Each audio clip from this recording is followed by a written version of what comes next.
we're honored to have a fantastic lineup of speakers here today. And we really hope that the audience leaves with some actionable takeaways when it comes to equity and the IPO journey.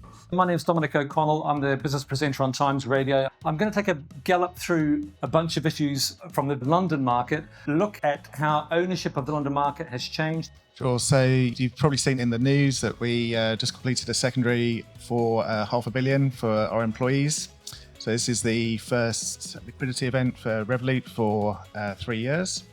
The share plans actions around your IPO are going to fall into 3 categories. So I think the first thing to do is to make sure your house is in order. So look at what plans you already have. Can you introduce something new? So that's probably the second step. And then the third thing is to plan ahead. At Abcam, what we did is introduce a scheme that remunerated our CEO, CFO and some senior leaders based on a percentage of share capital, which is very unusual for a company of our size. A few years ago, when we gave a free share award to all employees, I was like, fantastic.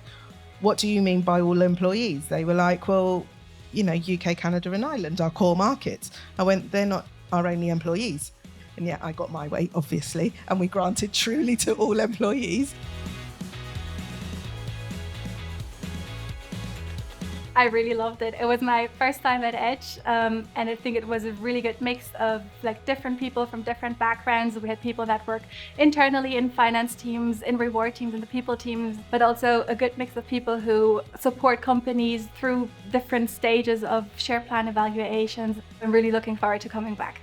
I was particularly fascinated to hear how Revolut has conducted their secondary round. It was a very big transaction, and hearing who was allowed to participate to what extent and the different challenges that they were facing within that transaction was, just really insightful. All of the panels, I think, mentioned the importance of the participant experience. I think it was Lorraine and Paul who talked about the realities of tax issues for employees, and that made me think about whether we should revisit the standard approach of saying that we don't provide any support or advice for personal tax issues. The speakers were great. I love their experience that they shared with us today. It was really insightful and inspiring.